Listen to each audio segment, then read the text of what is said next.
My first lorry, and I always remember the number plate. Different rules about the ages of the people that can drive it, and it's always been on a separate policy, which has been rather annoying and expensive. So today we're going to put it in and see what it can get. So what is actually on sale today?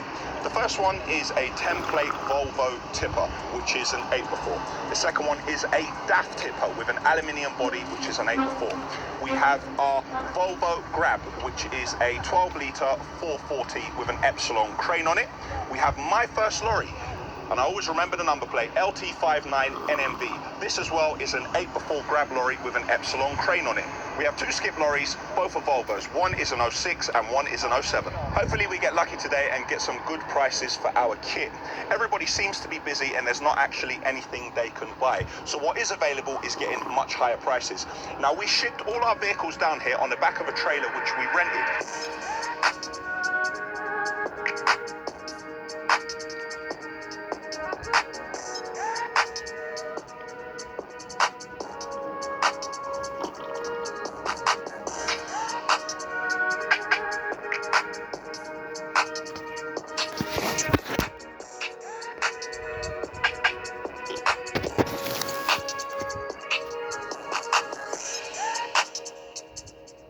Into the viewing area so people could have a look, and Euro Auctions put it in their catalogue, giving it an allocated number. So people can look in the catalogue, they see the lorry, they see the number, what it's got, and they can monitor everything going through the auction so they can keep track of what they want to buy. The vehicle or plant is brought into the viewing area, which is called the ring. There's a minimum bid, and then from that point, everybody tries to outbid each other, trying to win whatever piece of kit it is they are after. Now, what is important to remember is that at auction, you bought it how you saw it. So try to make sure you do your homework before, because whatever issues you have with it, you're going to be stuck with it and you're going to have to fix it at your own expense. But generally, the equipment I see here has been well looked after. There's a lot of very well-known plant companies who just send all their machines here so they can be sold, because they don't want to be bothered with trying to sell each one individually. A lot like what I'm doing. Before our bits of kit go in, let's go and take a look at the site.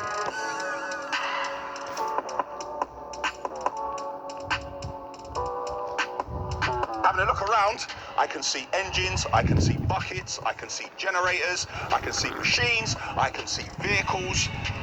I'm going to go and have a closer look at everything.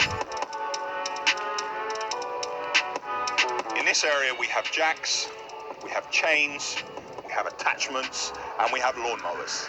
In this area we have bulldozers, over there we have steamrollers, and in the far corner we have cherry pickers.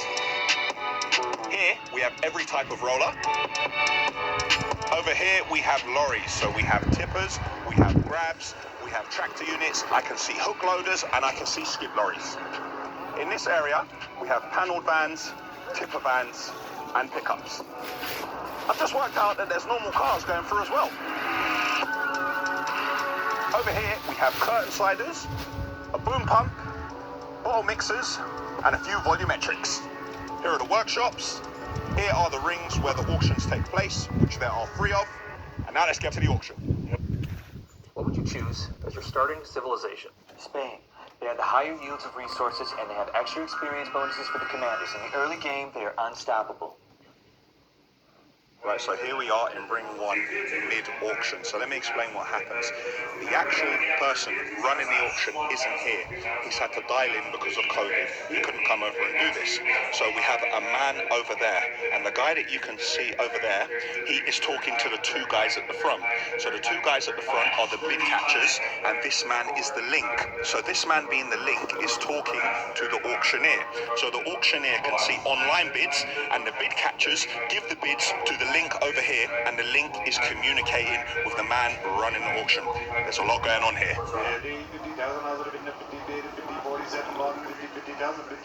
Ring 3 is actually mobile, so he travels around the area, and as he's going along and he goes past all these screeners and crushers, the auction happens wherever the van stops.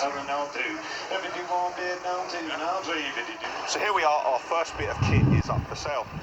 This is number 116, so this is about to go through the auction any minute. So I need to make sure I get myself inside and see what people are going to be bidding. So first up is the Asheville VW Transport, a 9-seater minibus. It's 7 years old, cost me about 25 grand 6 years ago, still in good condition. I'll be happy with anything over 3k.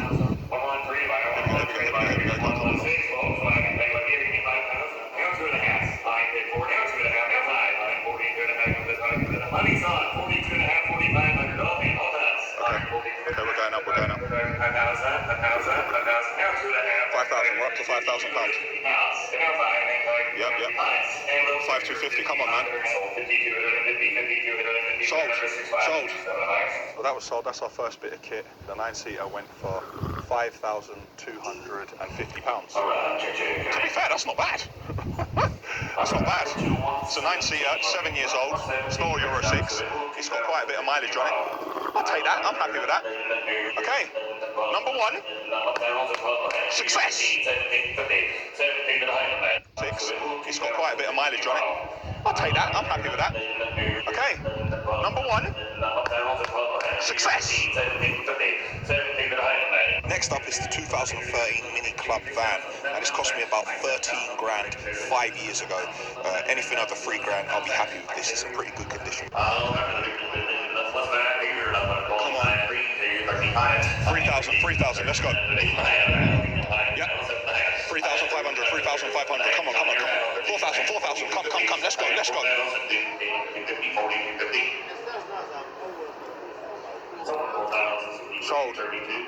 Sold at £4,000. I'll take that. It's a lot of stress. Okay, so we got 5,250 for the transporter, and we got 4,000 for the Mini Club van. Okay, we're doing well. 2010 Volvo 8x4 tipper with the ABBA gear on the back of it. I've spent so much money on this lorry, new clutch, new gearbox, and I changed all the injectors on it as well. The mileage is very high. I'd expect about 8k. Here we go, 6,000, come on. 7,000, internet bid. 8,000, 9,000, we're up to 9. Gear on the back of it, I've spent Mini Club van. Okay, we're doing well. 2010 Volvo 8x4 tipper with the ABBA gear on the back of it. I've spent so much money on this lorry, new clutch, new gearbox, and I changed all the injectors on it as well. The mileage is very high. I'd expect about 8k. Here we go, 6,000, come on. 7,000, internet bid. 8,000, 9,000, we're up to 9.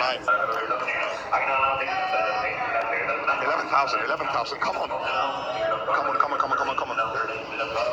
on. 12,000, yeah, that's what I'm talking about. Come on. 12 and a half. We are 12,500.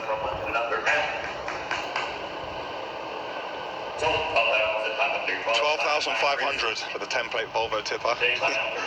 I'll take that. Volvo 8x4 Grab. Now it's a 2007, however this lorry had a new engine in it because the engine was starved of oil.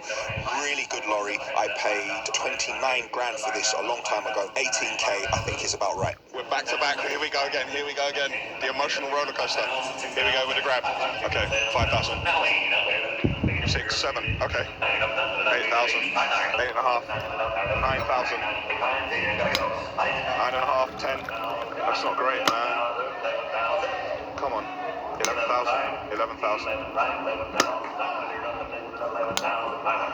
I'd hope for more for this. A long time ago, 18k I think is about right. We're back to back. Here we go again. The emotional roller coaster. Here we go with the Grab. Okay, 5,000. 6, 7, okay. 8,000, 8.5, 9,000, 9.5, 10. That's not great, man. Come on. 11,000. I'd hope for more for this.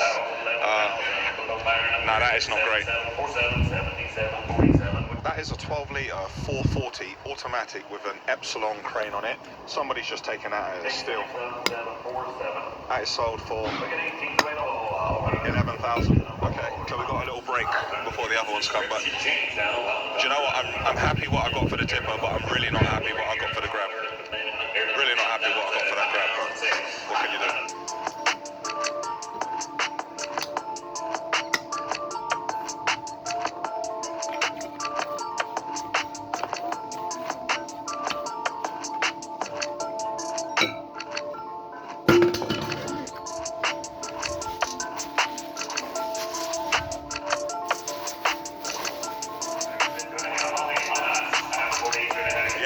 The tipper got good money. Yeah. But I thought they'd all do all that age sort of do around the 12k mark. The grab didn't do very well, but I think that's more of a reflection of the market than it is here. Well, I thought they'd done their money now. I did think with that age around the 10 to 12k mark. For some reason, they keep bunching our lorries together. I'm not sure why. So when they come up together, the buyer's a choice of taking one or all three or two of the three. Oh, wow. I'm worried about this because it's registered as a Cat C. I still think she'll do similar money. You think it'll do similar money? 2009 DAF 8x4 grab. This has got low miles on it. It's got about 300k on it, so don't be fooled by 2009. I think this should fetch about 18.5 to 19k. No, why are you saying category C? Stop saying that. Why are they saying that? 5,000. 8. Okay, 8. Okay. 10. Okay, 11. Ooh, okay, we'll take that. 12. 13,000. 13.5. 13.5. Come on. 13.5. 2008 DAF 8x4 tipper. Now this has 1 million Ks on the clock, but we have looked after it and it's still in good condition. I would take 7.5. It's an aluminium body. Come on. 5,000. 6,000. 7,000. 8,000. Come on. 9,000. Let's go. 10. 11. 11. I'll take that. So all we've got left now is the 2 skip lorries. I'm going to wait and see what the skip lorries get before I give you my take on how the day's gone so far. So started off well, took a dip, kind of leveled out. So here we are. The skip lorries are going through. They are putting through our lorries together again. 2007 Volvo 4x2 skip lorry. Now this should get about 5k. We've spent quite a bit on this and we put a new engine in it not too long ago. They put the 07 with another lorry. They put 2 07s together. This is different. Oh man, this isn't great. 2750. No way. No way. Oh my goodness. Oh my god, that is low. Is he taking the pair? Or just the front one? The second one, 325 is gone for 2750. Oh my god, he's taken my one. Oh, that is awful. So what's happened is someone's bid on 2 lorries together, and when they got the price low, they took mine, and now the other one's gone back into the auction. 2006 4x2 Volvo skip lorry. This is one of the older generation, but it's indestructible. It's got hardly any sensors on it, so it's easy to keep going and keep running. I think we'll only get about $2 grand for this. What? That's weird. 2.5. 3,000. That's weird.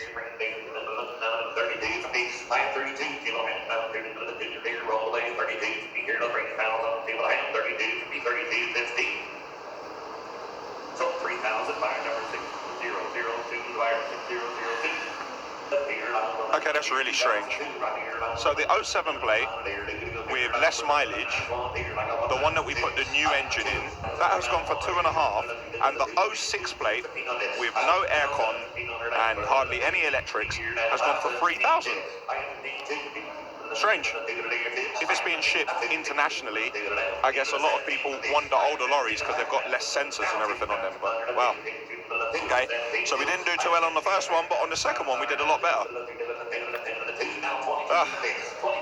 What a roller coaster. That's it from Euro Auctions today. Our final lorry has been through. I felt some of the vehicles got a little bit higher than what I thought they would, and some a little bit lower. For instance, the tippers, I thought they achieved really high values, and the grabs were somewhat low. The skips were, as they never are at Asheville, a level load. All in all, I feel that this was all in the spirit of auction, and I'll definitely be up here again. A quick overview of the figures. So you can see that while I estimated to receive 65k, in total we only managed to claw back 63. And that is the nature of auctions. You win some, you lose some, and pretty much it balances out in the end. Also bear in mind, reserves are set by Euro Auctions. Bidding increments are dictated by the latest bid, and Euro Auctions take an 8% commission on the final sale.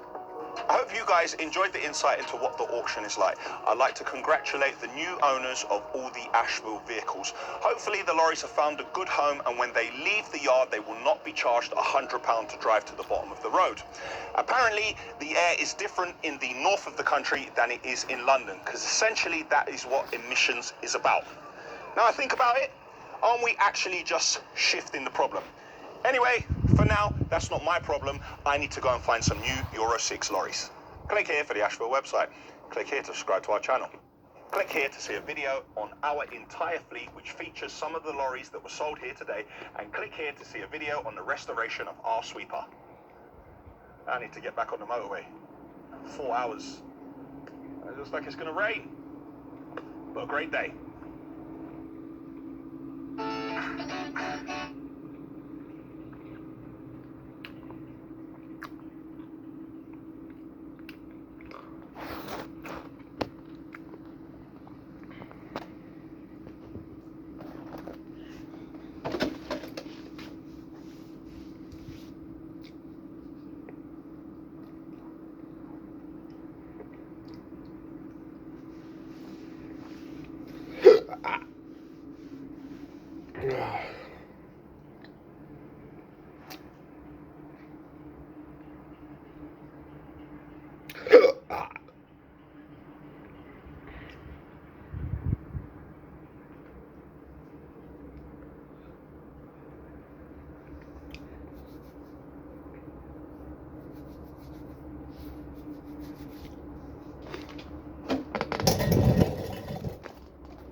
Bro.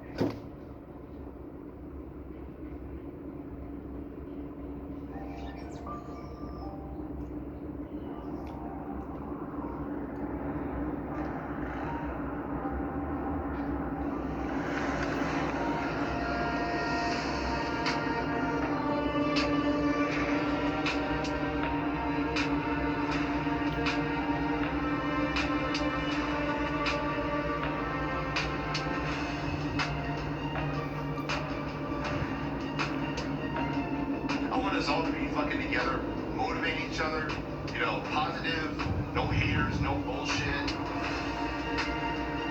You know, I have a hashtag that says we're all in this together. We're all in this together. We're in this together. We're all in this fucking together. It's camaraderie. It's us doing this together.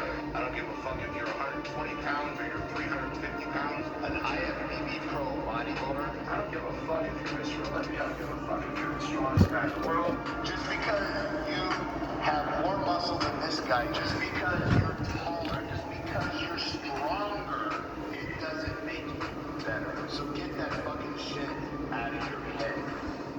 You know, no one is better than anyone. We are all equals, and I just want to make that clear to everybody. Stop the fucking hate. We're all in this together. We're all in this together.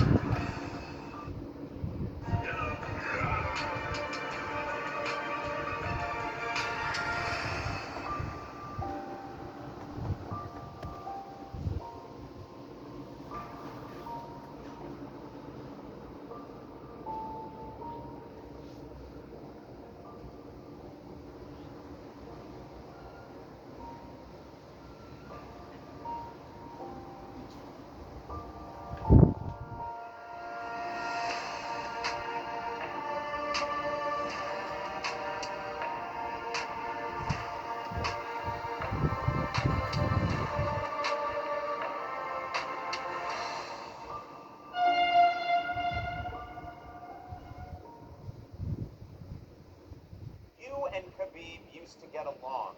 You were friendly. What happened? There are no friends in this business. I had a fan originally. So the man was a fan.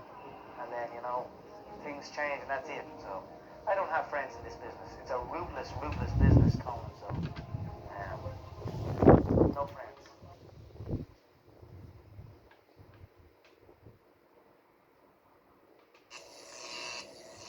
Managed to catch the Jake Paul and Tyron Woodley boxing fight. Why should you invest in stocks on eToro? With eToro, I can invest in stocks with zero commission. eToro's got all... I pride myself on high-quality tech tips, but those take like 10, 15 minutes. You guys don't have time for that. Could they be distilled into more like 10 or 15 seconds? To find out, we took some of the best tech talks, that is to say, TikToks with tech tips, and we're going to tell you guys if they check out. Starting with this pile of broken cable boxes. Yep, this is going to be interesting. Unlike our sponsor, CableBox, they're just link down below.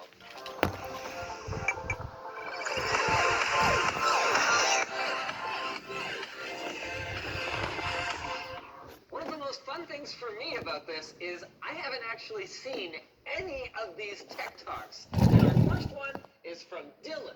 Dylan 844. Got it. There's a lot of Dylans. Badass to go to the thrift store and pick up these old DirecTV DVRs. This TikTok suggests that a great way to get a cheap hard drive is to go to the thrift store and buy one of these old DVRs for as little as $5, or we paid $10, then strip it down to extract the nummy hard drive.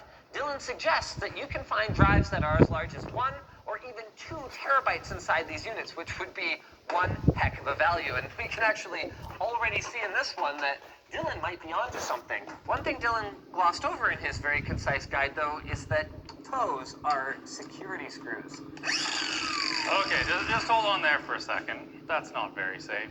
You can hold that a bit better. Oh yeah, not bad.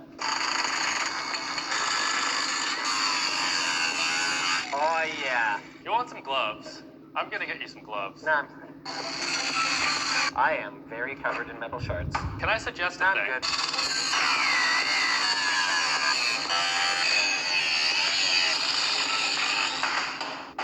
Now it's time to find out what I got for my $30. Starting with the gray one that definitely has a hard drive inside. Wow, that is a dusty, disgusting machine. And sure enough, SATA hard drive. Got some hot glue on the connectors to make sure that they don't come out. I've seen that trick before. And oh, that's a disappointment. I don't even know what a DB35.2 is, but I know 160 gigabytes when I see it. That's not worth the $5 Dylan promised, let alone the 10 that I paid. This is like those videos where you just open up Pokemon card packs or Kinder Surprises, except nerdier and way grosser. There we go. Hey! 500 gigs this time. I mean, I actually don't know that I would pay $10 for a 500 gig drive, but that's a lot better than paying $10 for a 160 gig drive, am I right? Now for door number 3. 500 gigs. What is a pipeline hard drive? Man, these OEM-only models that I've never heard of. Very, very strange. Still, this is at least worth extracting, so we gotta go ahead and take out 2 standard Phillips head screws right here and here. Then do a little bit of negotiating, because the other side is actually held down by these little bent metal tabs. And a 1. It's probably great for the hard drive. Oh no, that's probably fine, honestly, actually. The way they validate these things is like crazy. A few more screws to remove the hard drive from its sled. Then we pop this guy off. Et voila! Completely standard 500 gig drive. All in all, we salvaged 1.16 terabytes of hard drives for about $23 US. Not the worst deal on earth, but Dylan failed to mention a few things. The tools required to actually extract the drives, the precautions that should be taken when working with equipment that has exposed power supply circuitry, like these DVRs, the incredibly important step of checking the model number of the unit so that you can find out how much hard drive space it has before you buy it, and of course, the minor detail that these hard drives have been in use for oftentimes a very long time under non-ideal conditions, and the odds of them actually working are less than 100%. In fact, only 2 of them spun up and were detected by our system, and only 1 of them, a 500 gig model, managed to pass a short drive self-test. So overall, a lot more creative than shucking external drives, but these omissions are going to cost Dylan 844 a few points. I give this Tech Talk a 7 out of 10.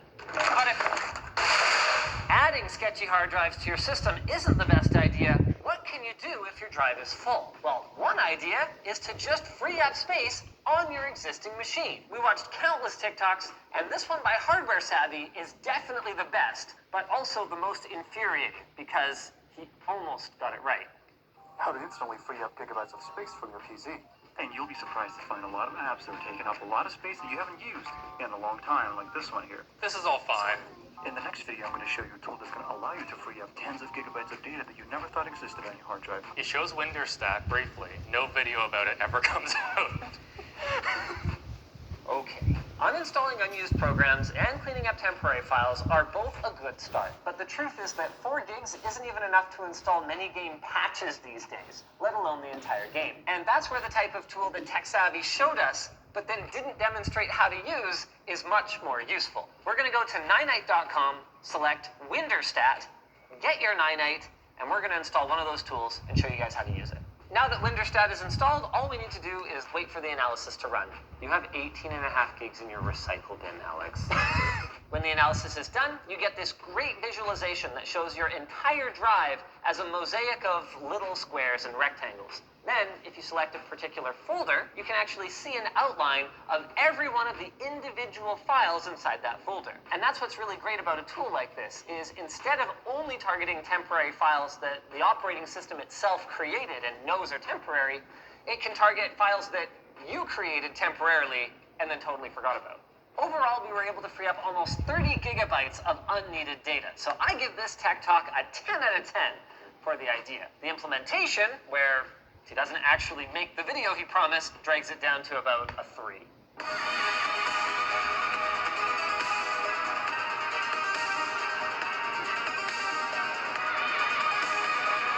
We have no idea why these videos are so big on TikTok. This is not hacking. It's the easiest, cheapest content ever, but for whatever reason, it racks up millions of likes. So there, fine, we tried it. But that wasn't really the point of this segment. The point of this segment is to try out some of the top TikTok hacks that are about as hacking as what I just did was.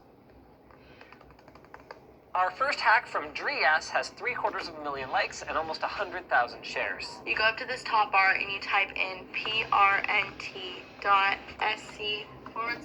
any 2 letters and any 4 numbers, and you press enter, and it will give you a screenshot from somebody's phone. Okay, so we're just going to an image uploading service, typing in random characters and hoping to creep someone's pictures. Yeah, so I did this for about 20 minutes. There are a couple that we can't show, but those were just stuff like full GPA breakdowns, English proficiency tests, and someone's onboarding for a job in India as a mechanical engineer where they were making $3 an hour. Also, lots of invoices and some Bitcoin wallets, all of which are not things you should be putting on here.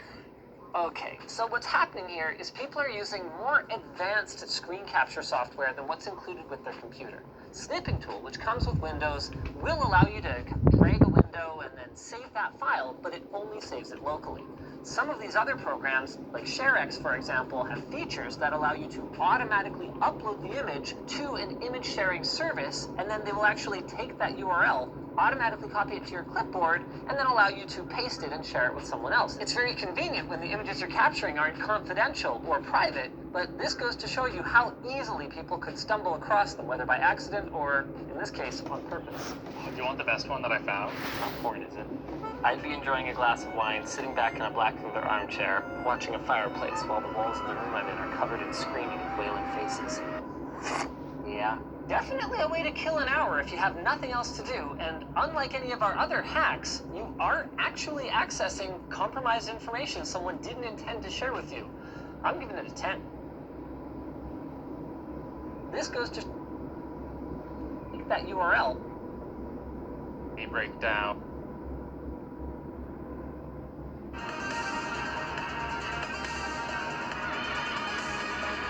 We have no idea why these videos are so big on TikTok. This is not hacking. It's the easiest, cheapest content ever, but for whatever reason, it racks up millions of likes.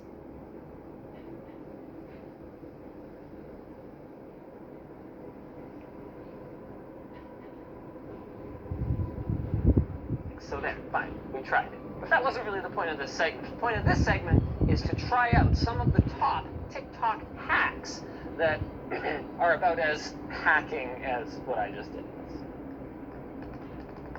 Our first hack from Drias has 750,000 likes and almost 100,000 shares. You go up to this top bar and you type in prnt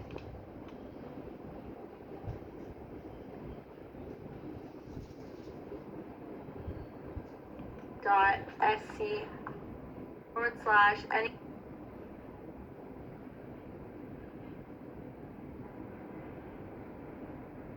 Yes has 750,000 likes and almost 100,000 shares. You go up to this top bar and you type in prnt dot sc.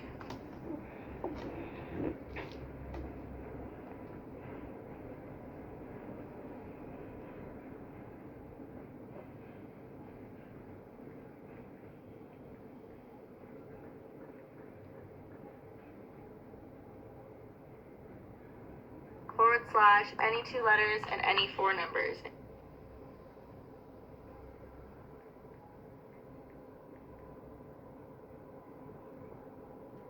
And you press enter, and it will give you a screenshot from somebody's phone. Okay,